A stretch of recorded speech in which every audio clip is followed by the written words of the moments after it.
नमस्कार दोस्तों, price e learning platform पर आप सब लोगों का स्वागत है। और जैसा कि आप सब लोग जानते हैं कि रेखा गणित की सारी थ्योरी जो हम पढ़ने जा रहे थे, उस थ्योरी का आज पार्ट 3 जो है वो हम पढ़ने जा रहे हैं। एकदम अच्छे से समझना सारी बातें, ताकि आपका जो आगामी रीट का एग्जाम है उसमें आपको कोई समस्या नहीं हो। आज अपन जो पढ़ने जा रहे हैं वो है सबसे पहले पूरक कोण किसे कहते हैं। पूरक कोण की अपन बात करते हैं, ध्यान से समझना पूरक कोण के बारे में। पूरक कोण जो है दो ऐसे कोणों का जोड़ा होता है। पूरक कोण दो ऐसे कोणों का जोड़ा होता है जिनका योग 90 डिग्री होना चाहिए। दो ऐसे कोण जिनका जोड़ 90 डिग्री है वो पूरक कोण कहलाएंगे एक दूसरे के। कहने का मतलब क्या, जैसे 30 डिग्री है तो उसका पूरक कितना होगा, 60 डिग्री। दोनों का जोड़ 90 डिग्री होना जरूरी है मेरे भाइयों। अच्छा, जैसे अगर मैं बोलूं 10 डिग्री है तो 10 डिग्री का पूरक क्या होगा। पूरक निकालना है तो क्या करना, 90 में से घटा दो तो उसका दूसरा पूरक आ जाएगा। 90 में से जैसे अपन घटाते हैं तो 90 में से 10 गया, 90 में से 10 गया ना, दूसरा कोण क्या होगा, 80 डिग्री। अगर मैं आपको बोलूं 5 डिग्री का पूरक क्या होगा, 5 डिग्री का पूरक क्या होगा मेरे भाइयों, तो आप बोलोगे 85 डिग्री। अगर मैं आपको बोलूं 15 डिग्री का पूरक कोण क्या होगा, 15 डिग्री का पूरक क्या होगा, 75 डिग्री। पूरक कोण हमेशा ऐसा कोण होता है जिन दोनों कोणों का जोड़ 90 होना चाहिए। अगर पूरक के जोड़े में से एक कोण आपको पता है और दूसरा पता करना है तो कुछ भी नहीं करना, 90 में से घटा दो, 90 में से घटा दो तो दूसरा कोण पता लग जाता है। इसी प्रकार हमारे पास एक और शब्द होता है समपूरक कोण। ये पूरक है, ये समपूरक है। फर्क सिर्फ इतना है, पूरक में जोड़ 90 डिग्री होता है लेकिन समपूरक में दोनों कोणों का जोड़ 180 डिग्री होना, 180 डिग्री जोड़ होना चाहिए। कहने का मतलब क्या, जैसे एक कोण 50 डिग्री है तो दूसरा कोण 130 डिग्री होगा। ये बात हमेशा ध्यान रखना, चाहे पूरक हो चाहे समपूरक है, दोनों कोण हमेशा जोड़े में पाए जाते हैं। जोड़े यानी युग्म में होता है। युग्म यानी टोटल दो कोण होंगे और दो ऐसे कोण जिनका जोड़ 90 डिग्री बन जाए तब तो उनको पूरक कह देंगे। यदि उनका जोड़ 180 डिग्री बन जाए तो हम उनको क्या कहेंगे, समपूरक कोण कहेंगे मेरे भाइयों। देखना, थोड़ा सा और अपन आगे बढ़ने की कोशिश करते हैं। जैसे मैं आपको बोलूं कि बताओ 20 डिग्री का समपूरक क्या होगा। समपूरक निकालना है तो क्या करना है, देखो पूरक निकालना है तो अगला कोण निकालने के लिए क्या करें, 90 में से घटा दे। लेकिन उसका समपूरक निकालना है, समपूरक निकालना है तो क्या करें, 180 में से घटा दे, यानी इसको 180 में से घटा दो। 180 में से 20 गया, यानी क्या आया, 160 डिग्री।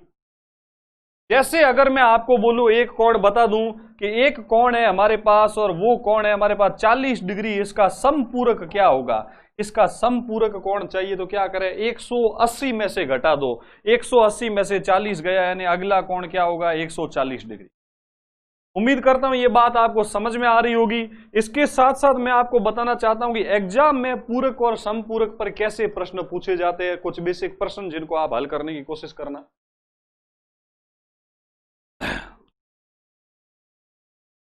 ध्यान से देखना, हमारे पास जैसे एक प्रश्न है, प्रश्न ऐसे बोल दिया कि बताओ 30 डिग्री का पूरक कोण क्या होगा।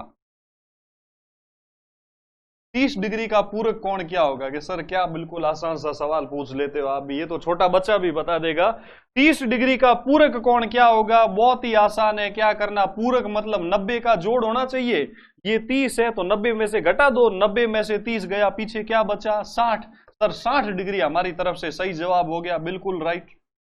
एक और बेसिक प्रश्न ऐसा बोलता हूं मैं आपको कि बताओ 45 डिग्री का समपूरक क्या होगा। समपूरक 45 डिग्री का समपूरक कोण कौन सा होगा, इसका समपूरक। अच्छा कि सर क्या फिर से आसान प्रश्न पूछ लिया। समपूरक हमको पता है, पूरक में जोड़ 90 डिग्री होना चाहिए, समपूरक में जोड़ क्या होना चाहिए, 180 डिग्री। तो क्या करना है, 180 में से घटा दो ना सर, तो दूसरा वाला अपने आप पता लग जाएगा। 180 में से जैसे ही आप 45 घटाओगे तो पीछे क्या बचेगा, 135 डिग्री। 135 डिग्री जो है वो इसका समपूरक कोण आ गया। अच्छा, एक तो इस टाइप का प्रश्न पूछा जा सकता, और पूरक और समपूरक में क्या प्रश्न पूछे जा सकते हैं, ध्यान से देखना।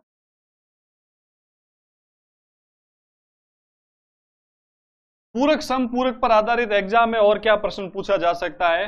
दूसरा प्रश्न ये पूछा जाता, निम्न में से कौन सा जोड़ा पूरक है? निम्न में से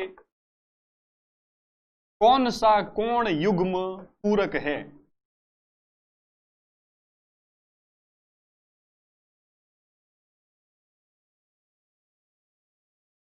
ये प्रश्न हमको बोल दिया, निम्न में से कौन सा कोण युग्म पूरक है, और फिर 4 ऑप्शन में अलग अलग कोणों के जोड़े हमको दे दिए। जैसे हमारे पास पहले में दे दिया 45 डिग्री और 35 डिग्री, दूसरे में हमारे पास दे दिया 10 डिग्री और 70 डिग्री, तीसरे में हमारे पास दे दिया 90 डिग्री और 30 डिग्री, और चौथे में हमारे पास दे दिया 25 डिग्री और साथ में दे दिया 65 डिग्री। हमको बोला इनमें से कौन से कोणों का ऐसा जोड़ा है जो पूरक है। फिर से समझदार को इशारा काफी, पूरक यानी ऐसे कोणों का जोड़ा होता है, पूरक कोणों का ऐसा जोड़ा होता है जिनका जोड़ 90 होना चाहिए भाइयों। 90 का जोड़ जिसमें भी बनेगा वो पूरक कहलाएगा। 90 का जोड़ किस में बनता है? देखो 40 में 35 जोड़ा तो क्या बना, 40 30 70 80 बना। इधर देखो 70 में 10 जोड़ा तो इसमें भी कितने डिग्री जोड़ बन रहा है? 80 डिग्री का जोड़ है। 90 और 30 120 डिग्री का जोड़ बन रहा है। 65 और 25 का जोड़ क्या बन रहा है? 90 डिग्री। 90 डिग्री जोड़ वाला पूरक जोड़ा हो जाएगा, यानी यहां पूरक जोड़ा कौन सा हो गया? ऑप्शन नंबर डी पूरक का जोड़ा है। 25 और 65 का पूरक कोण का जो जोड़ा होता है उनका जोड़ 90 डिग्री होता है ना। आगे बढ़ते हैं। ऐसा का ऐसा प्रश्न यदि हमको समपूरक से पूछा जाए तो उम्मीद करता हूं वो भी हमसे अच्छे से सॉल्व हो जाएगा। देखना प्रश्न है, निम्न में से कौन सा कोण युग्म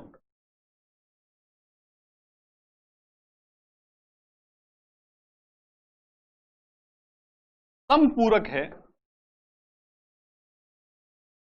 निम्न में से कौन सा कोण युग्म समपूरक है? ये प्रश्न हमको पूछ लिया गया, और इसमें जैसे कि 4 ऑप्शन है हमारे पास।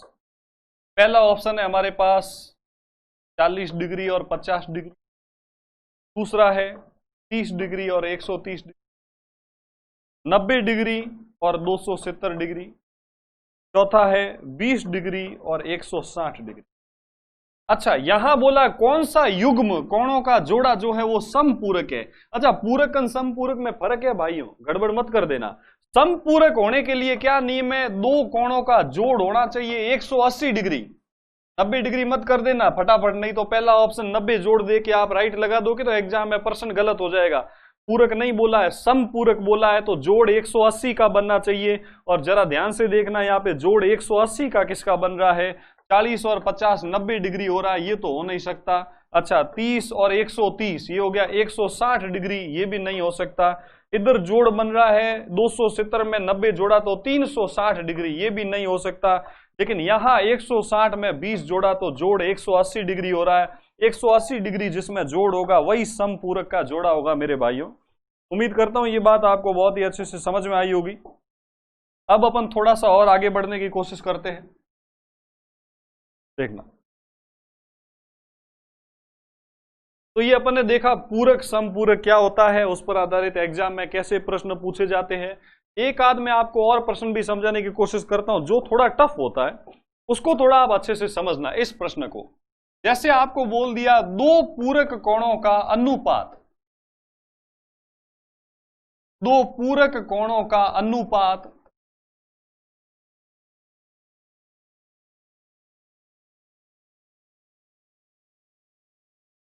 5:4 है, तो दोनों कोण ज्ञात करो। तो दोनों कोण ज्ञात करो। अच्छा, अनुपात दे दिया मेरे भाइयों, अनुपात दे दिया। अब देखना अनुपात किसका दिया? अनुपात दिया है पूरक का। पूरक शब्द किसी भी प्रश्न में लिख दे, पूरक कोण। पूरक कोण शब्द लिखते ही मेरे भाइयों आपके दिमाग में, माइंड में एक बात क्लियर होनी चाहिए, पूरक बोला मतलब उनका जोड़ तो 90 डिग्री होगा ही होगा। ये तो बात कन्फर्म है, उनका जोड़ कितना होगा? 90 डिग्री। अब जब अपन को पता है जोड़ 90 डिग्री होगा, साथ में हमारे पास अनुपात भी दिया हुआ है कि दोनों जो कोण है वो किस अनुपात में है? 5:4 में। जो बेसिक जानकारी मैं आपको लाइव क्लास के माध्यम से बता चुका हूं, जब आपको जोड़ भी पता हो और साथ में उनका अनुपात भी पता हो तो दोनों कोण पता कर सकते हैं आप। कैसे पता करें? जैसे पहला कोण पता करना है तो आपको क्या करना, हमको पता उनका जोड़ 90 डिग्री होगा। जोड़ 90 डिग्री कैसे पता लगा? पूरक है। तो पहले अपन लिख लेते 90 डिग्री, चूंकि ये जोड़ है तो बट्टा में अनुपातों का जोड़ लिख दे। 5 और 4 का जोड़ कितना? 9। और अगर पहला कोण चाहिए तो पहला अनुपात 5 जो है उससे गुणा कर दो। 9 से 90 कटा 10 बार, 10 गुणा 5 यानी 50 डिग्री हमारे पास उत्तर आ गया। इसी में यदि हमारे पास हमको दूसरा चाहिए, दूसरा कोण कैसे आएगा? दूसरा कोण ज्ञात करने के लिए क्या करना? फिर से वही तरीका, पहले क्या लिख दे? 90 डिग्री, पट्टा में अनुपातों का जोड़ कितना? 9। और यदि दूसरा चाहिए तो गुणा में क्या लिख देते हैं? 4 लिख देते हैं। 9 से 90 कट गया 10 बार, 10 गुणा 4 यानी दूसरा कोण कौन सा हो गया? 40। यानी दोनों कोण हो गए 50 डिग्री और 40 डिग्री। यदि हमको दोनों नहीं पूछते, ऐसा ही बोलते कि बताओ दोनों में से बड़ा वाला कोण कौन सा है, तो बड़ा वाला कोण तो 50 हो गया। अच्छा, बड़ा वाला नहीं पूछ के बोल दे छोटा वाला कोण कितना है, तो छोटा वाला कोण कितना है? 40 डिग्री हो गया। तो इस प्रकार अनुपात के माध्यम से भी हमको पूरक समपूरक पर आधारित प्रश्न पूछा जा सकता है। अब हमारी थ्योरी को हम थोड़ा सा आगे बढ़ाने की कोशिश करते हैं मेरे दोस्तों। अब अपन बात करते हैं आसन्न कोण किसे कहा जाता है? आसन्न कोण। आसन्न कोण, दो कोणों को आसन्न तब कहा जाता है जब उन दोनों के मध्य, ध्यान से सुनना, उन दोनों कोणों के मध्य कोई एक भुजा उभयनिष्ठ होना जरूरी है। एक भुजा उभयनिष्ठ होने का मतलब क्या है? जैसे मैं, ध्यान से देखना, यहां पे मैं क्या करता हूं, इस बिंदु O से एक रेखा खींचता हूं OX, फिर यहां O से मैं एक और रेखा खींच लेता हूं और ये हो गई हमारे पास OY। तो यहां से एक कोण बन गया। कौन सा कोण बन गया? X, O और Y। ये जो कोण XOY है मेरे भाइयों, कोण XOY, ये XOY कौन कौन सी रेखाओं या कौन कौन सी किरणों से बन रहा है? ये बन रहा है एक तो OX से और दूसरा क्या है? OY। OX और OY के बीच में ये कोण बन रहा है। अच्छा, वैसे का वैसे मैं क्या करता हूं, इस O से एक नीचे की तरफ भी रेखा खींच लेता हूं, OZ। इससे क्या होगा? एक कोण नीचे भी बन रहा है। ये जो कोण है इसको बोल देता हूं θ1 और नीचे वाले को बोल देता हूं θ2। ये दूसरा वाला जो कोण है जिसको मैं बोल सकता हूं YO और Z, ये YO और Z जो कोण है, कोण YOZ, ये किस किस से बन रहा है? YOZ फिर से दो किरणों से बन रहा है। कौन कौन सी? एक तो हो गई OY और दूसरी कौन सी हो गई? OZ। अगर आप ध्यान से देखोगे तो ये OY दोनों में काम आ रही है। OY ऊपर वाले कोण के लिए भी काम आ रही है और ये OY नीचे वाले कोण के लिए भी काम आ रही है। तो अगर दो कोणों के मध्य कोई एक उभयनिष्ठ भुजा होती है, ऐसे कोणों को क्या कहा जाता है? आसन्न कोण। यानी ये ऊपर वाला और ये नीचे वाला। जैसे ये एक और चित्र है, यहां पे देखो एक कोण ये बन रहा है ऊपर की तरफ PO और Q, और नीचे एक और कोण बन रहा है जिस कोण को अपन बोल सकते हैं QO और R। और इन दोनों कोणों में ये बीच वाली भुजा कॉमन है, तो जो ये कॉमन वाली भुजा है उसको अपन कह सकते हैं उभयनिष्ठ भुजा। और जब दो कोणों में एक उभयनिष्ठ भुजा हो, ऐसी स्थिति में ये दोनों कोण एक दूसरे के क्या कहलाएंगे? आसन्न कोण। ध्यान रखना, आसन्न कोण किसको बोलते हैं? बस एक भुजा कॉमन होनी चाहिए, वे दोनों कोण आसन्न कोण कहलाते हैं। थोड़ा और आगे बढ़ते हैं।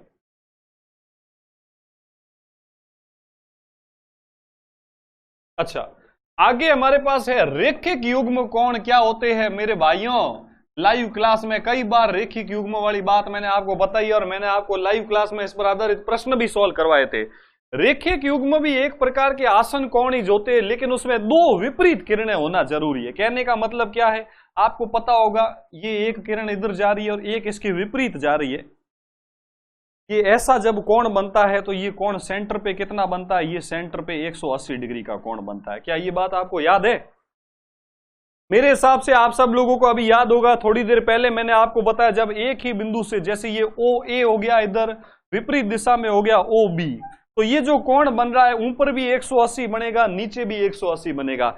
लेकिन यदि मैं इस बिंदु O से एक किरण ऊपर और बना देता हूं, यदि मैं इस बिंदु O से एक किरण और बना देता हूं, तो क्या होगा? ये 180 डिग्री वाला कोण दो भागों में टूट जाएगा। दो भागों में टूट जाएगा, एक कोण आगे होगा, एक ये पीछे वाला होगा। तो ऐसी स्थिति में जब एक 180 डिग्री वाले कोण को जब दो भागों में तोड़ा जाता है, तो अगर ये आगे वाला कोण मेरे भाइयों, जैसे इस कोण को मैं बोल देता हूं 60 डिग्री है, अगर ये 60 है तो पीछे वाला कैसे होगा? पीछे वाला जब 180 कोई तो दो भागों में तोड़ा है तो 180 में से घटा दो, 180 में से 60 गया, ये कोण कितना हो जाएगा 120। और इस प्रकार के जो कोण हैं जिसमें एक 180 डिग्री वाले कोण को दो भागों में तोड़ा जाता है, ऐसे कोणों के जोड़े को रेखिक युग्म कहते हैं।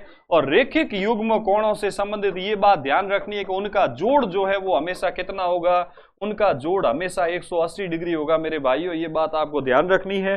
इस पर आधारित कई प्रश्न मैं आपको लाइव क्लास में सॉल्व करवा चुका हूं और मैं आपको एक बार वापस भी समझा देता हूं तो आप थोड़ा अच्छे से समझने की कोशिश कर। देखना, ये हमारे पास, ध्यान से सुनना, ये दो विपरीत किरणें हैं। कौन कौन सी विपरीत किरणें हैं? ओ से शुरू हो रही है OP और ये OQ।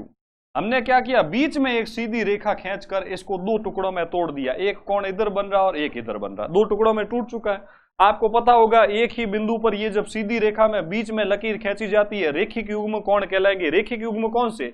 एक कोण इधर वाला POR, इधर वाला कोण हो जाएगा QOR, है ना, ये QOR, दोनों रेखिक युग्म है।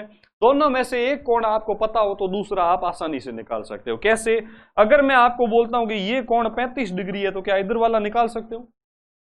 उधर वाला 35 है तो इधर वाला कैसे आएगा, 180 में से घटा दो। 180 में से जैसे ही आप 35 घटाओगे तो आपके पास पीछे बच जाएगा 145 डिग्री, ये 145 डिग्री इधर का कोण आ गया। जरूरी नहीं है, जैसे एक बार और मैं रेखिक युग्म कोण बनाता हूं। रेखिक युग्म कोण कैसे बनते हैं? पहले तो ये दो विपरीत किरणें होती है, फिर जैसे माना कि इधर एक ऐसी रेखा खींच रखी है, ठीक है। अब इसमें से उधर वाला कोण आपको दे रखा है, जैसे ये कोण आपको दे दिया 125 डिग्री।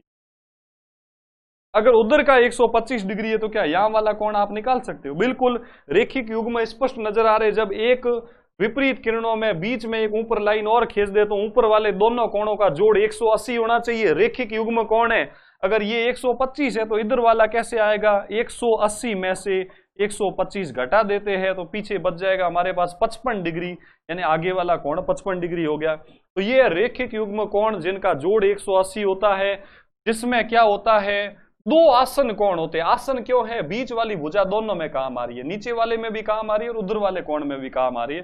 दो ऐसे आसन कोण जिनकी भिन्न भुजाएं जो है वो एक दूसरे की विपरीत किरणें हो, विपरीत किरणें हो और बीच में एक उभयनिष्ठ भुजा बना दी जाए, है ना। कैसे? जैसे ये एक भुजा, ये इसके विपरीत दूसरी किरण और ये बीच में बना दी एक आसन भुजा, तो ये दोनों कोण क्या हो जाएंगे, रेखिक युग्म कोण।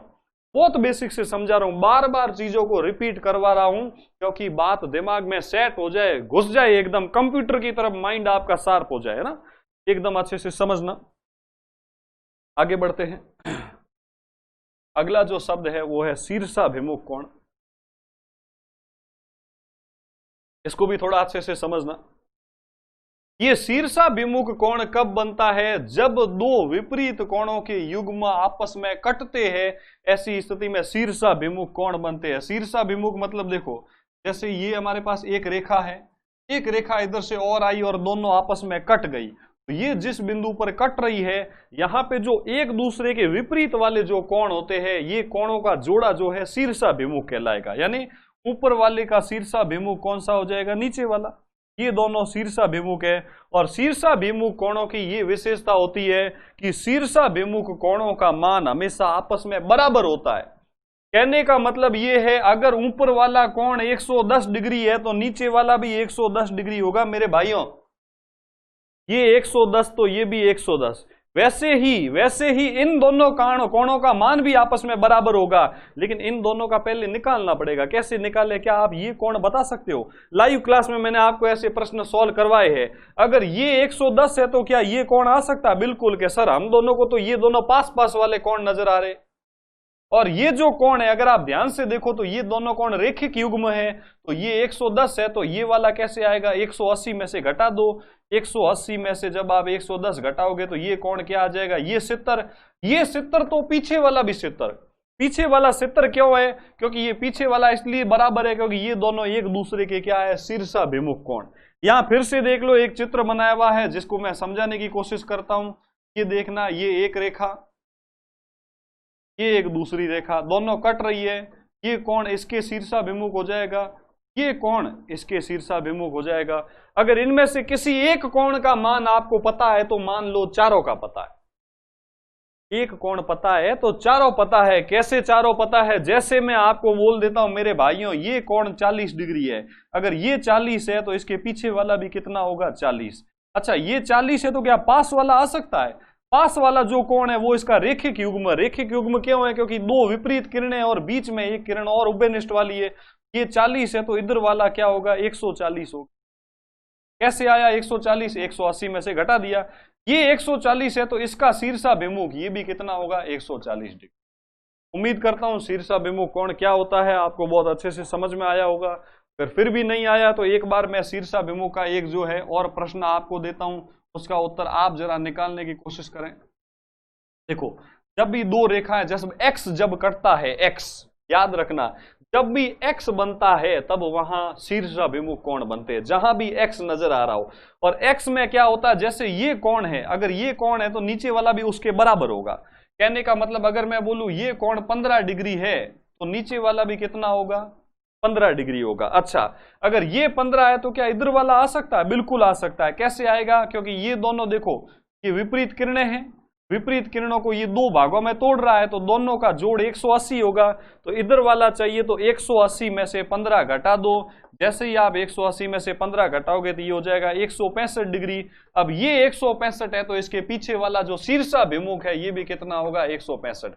ये दोनों, इसका मान क्यों आया? रेखिक युग्म के कारण। लेकिन ये 165 है तो ये भी 165 होगा। क्यों? क्योंकि ये एक दूसरे के शीर्षाभिमुख कोण है।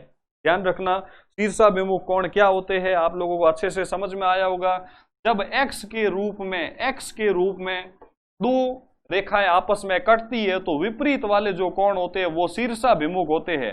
इसका शीर्षाभिमुख ये और इसका शीर्षाभिमुख ये, और शीर्षाभिमुख कोणों का मान आपस में बराबर होता है। आगे बढ़ते हैं। जो अभी अपन ने बोला कि शीर्षाभिमुख कोणों का मान आपस में समान होता है। अब अपन बात करते हैं लंब किसको कहते हैं? लंब। लंब किसको कहते हैं अच्छे से समझना। देखो, जब भी लंब नजर आए, दो शब्दों का मतलब आप हमेशा ध्यान रखना। एक तो जहां भी आपको लंब नजर आए, लंब का मतलब होता है 90 डिग्री का कोण। जिस प्रकार लंब का मतलब 90 डिग्री का कोण होता है, वैसे के वैसे एक और शब्द आपको कहीं भी नजर आए गणित में, वो है समकोण। समकोण दिख जाए उसका मतलब भी क्या होता है? 90 डिग्री का कोण। लंब बोलो, और कहने का मतलब लंब का मतलब ये होता है अगर दो रेखाएं आपस में कटने पर उनमें से वहां पर वो 90 डिग्री का कोण बनाती है। अगर वो 90 डिग्री का कोण बना लेती है, इसका मतलब ये है कि वो एक दूसरे के क्या है? लंबवत कहलाएगी। और ध्यान रखना, जब दो रेखाएं कट जाती है और उसमें एक कोण 90 डिग्री होगा, एकदम सीधी रेखाएं जब दो आपस में कटती है, मुड़नी नहीं चाहिए, ये भी सीधी ये भी सीधी, यहां एक कोण 90 डिग्री है तो बाकी सारे कोण भी 90 ही होंगे, बाकी सारे कोण 90 होंगे। ध्यान रखना, ये भी 90 और ये भी 90, चारों कोण 90 डिग्री होंगे। और जब दो रेखाएं एक दूसरे से 90 डिग्री पर होती है तब वह रेखाएं, दोनों रेखाएं एक दूसरे पर लंब कहलाती है। लंब का मतलब दो रेखाएं एक दूसरे से 90 डिग्री के कोण पर होनी चाहिए। देखो, इस चित्र में भी आपको नजर आ रहा होगा, ये दो रेखाएं कट रही है, कितने डिग्री कोण पर कट रही है? 90 डिग्री पर। यहां ये लंब है। कौन कौन सी रेखाएं लंब है? रेखा ए बी जो है, ए बी लंब है। किस पर लंब है? सी डी पर। इसको लिखने का क्या तरीका होता है? लिखने का ये तरीका है ए बी, फिर ये है लंब का चिन्ह, ये चिन्ह लंब को दिखा रहा है। लंब है, किस पर लंब है? C D. कहने का मतलब है ए बी और सी डी एक दूसरे पर लंब है, यानी दोनों 90 डिग्री के कोण पर है। चलो थोड़ा और आगे बढ़ने की कोशिश करते हैं मेरे भाइयों। अब अपन बात करते हैं एक और शब्द, वो है लंब समद्विभाजक।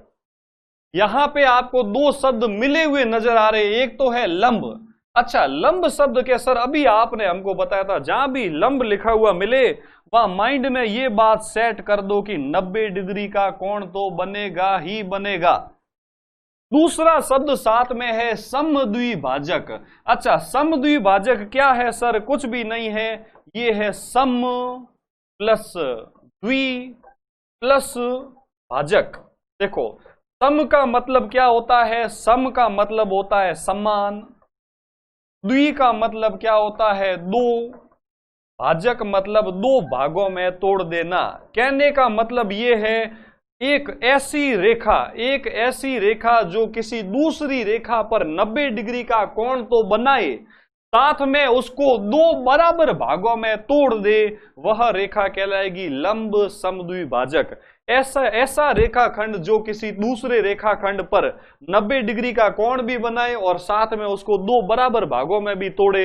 90 डिग्री का कोण बनाने के साथ साथ दो बराबर भागों में तोड़ने वाला रेखाखंड क्या कहलाएगा? लंब समद्विभाजक। इसको मैं चित्र से समझाने की कोशिश करता हूं। जैसे ये हमारे पास एक रेखाखंड है, माना कि इस रेखाखंड की लंबाई है 10 सेंटीमीटर। रेखाखंड क्यों बोला? क्योंकि लंबाई हमेशा रेखाखंड की होती है। आपको पढ़ाया मैंने, है ना, इससे पिछले वाली बेसिक क्लास में पार्ट 1 में आपको पढ़ाया था रेखा, रेखाखंड और किरण में क्या फर्क होता है। किरण और रेखा की लंबाइयां अनंत होती है, लेकिन रेखाखंड में दोनों तरफ बिंदु होते हैं, कहीं तीर नहीं होता और उसकी लंबाई फिक्स होती है। फिक्स मतलब अब अपन नाप सकते हैं। माना कि ये 10 सेंटीमीटर है, 10 सेंटीमीटर वाली रेखा पर क्या किया अपन ने? एक लंब बनाया। ये लंब बनाया CD। क्या ये CD लंब का काम कर रहा है? बिल्कुल कर रहा है। क्यों कर रहा है? देखो ना सर, आपको दिख नहीं रहा 90 डिग्री का कोण बना रहा, लेकिन ये लंब इस प्रकार बना रहा है कि ये जो डी बिंदु ऐसी जगह पर है कि ये इस AB रेखा के दो बराबर टुकड़े करा। बराबर टुकड़े मतलब अगर ये 5 है तो पीछे वाली भी 5 है, बराबर तोड़ दिया। 10 के दो टुकड़े कर दिए बराबर, ये 5 और ये भी 5। तो देखो दो बराबर टुकड़ों में तोड़ा तो समद्विभाजक हो गया। साथ में 90 डिग्री का कोण भी बना दिया। कहने का मतलब ये जो CD आपको नजर आ रहा है, ये CD किसका काम कर रहा है? ये CD AB का क्या है? लंब समद्विभाजक है। ध्यान रखना। आपको उम्मीद करता हूं ये बात समझ में आई होगी। एक बार मैं इसको ही वापस रिपीट कर लेता हूं। रिपीट करना ज्यादा जरूरी है ताकि आप लोगों को बात अच्छे से समझ में आए। जैसे मैं वापस बताता हूं, ये हमारे पास एक रेखा है X और Y, रेखाखंड है, सॉरी। दोनों तरफ बिंदु है तो इसको रेखा नहीं रेखाखंड कहा जाता। दोनों तरफ तीर होते हैं तो रेखा, एक तरफ बिंदु ने एक तरफ तीर होता तो वो क्या कहलाती है? किरण। माना ये 14 सेंटीमीटर है। अब अपन ने क्या किया? ऊपर से एक लंब खींचा। लंब मतलब कुछ नहीं, एक ऐसी लकीर खींची जिसने क्या किया? इधर भी 90 डिग्री का कोण बना दिया, इधर भी 90 डिग्री, और उसको अपन ने ऐसी जगह खींचा, इसका मान मैं रख लेता हूं CD। ये जो D बिंदु है, ये D बिंदु ऐसी जगह है कि ये दोनों बराबर बट रहे। बराबर मतलब 14 को आधा आधा बांट दो, ये भी 7 है ये भी 7 है। यानी अगर X से D की लंबाई भी 7 सेंटीमीटर और पीछे जो है D से लेके Y की लंबाई भी कितनी? 7 सेंटीमीटर। ऐसी स्थिति में इस CD को अपन क्या कहेंगे? CD लंब का तो काम कर रहा है, साथ में दो बराबर टुकड़े भी कर रहा है, तो ये CD क्या कहलाएगी? ये CD कहलाएगी लंब समद्विभाजक। किसकी लंब समद्विभाजक? किसके दो टुकड़े कर रही है? XY को दो टुकड़े भी कर रही है 90 डिग्री। दो बराबर टुकड़े करके 90 डिग्री का कोण बनाए तो वो लंब समद्विभाजक कहलाती है। आगे बढ़ते अपन। अच्छा, अब एक और इंपॉर्टेंट बात, लंब समद्विभाजक की एक विशेषता होती है और वो ये है कि लंब समद्विभाजक से पर स्थित किसी भी बिंदु के दोनों अंत बिंदुओं को मिलाने से जो दूरी होती है वो हमेशा समान होती है। कहने का मतलब क्या है? कहने का मतलब आपको समझना पड़ेगा। देखना, जैसे ये हमारे पास एक रेखा है 18 सेंटीमीटर की, अपन ने क्या किया? इसको एकदम इसका लंब समद्विभाजक बना दिया। लंब समद्विभाजक मतलब यहां 90 डिग्री का कोण भी बना दिया और दो बराबर टुकड़े कर दिए। बराबर टुकड़े मतलब ये 9 है तो ये भी कितना हो गया? 9। अब यहां मैं ये कहना चाहता हूं, ये जो लंब समद्विभाजक CD है इस AB रेखा पर, इसके ऊपर कोई भी बिंदु ले लो। जैसे मैंने यहां से इस बिंदु को लिया, क्या किया? इस बिंदु को इस रेखा के दोनों अंत बिंदुओं से मिला दो। इधर इसको A से मिला दो, उधर B से मिला दो। इन दोनों की लंबाई हमेशा बराबर होगी। बराबर कहने का मतलब क्या है? अगर इसकी लंबाई 13 है तो ये भी 13 होगी। इस लंब समद्विभाजक पर कोई भी बिंदु ले लो। जैसे यहां अपन ने एक बिंदु ले लिया, इधर भी मिलाया, इधर भी मिलाया। अगर ये वाली दूरी 10 है तो उधर वाली भी कितनी होगी? 10। दोनों बराबर होगी।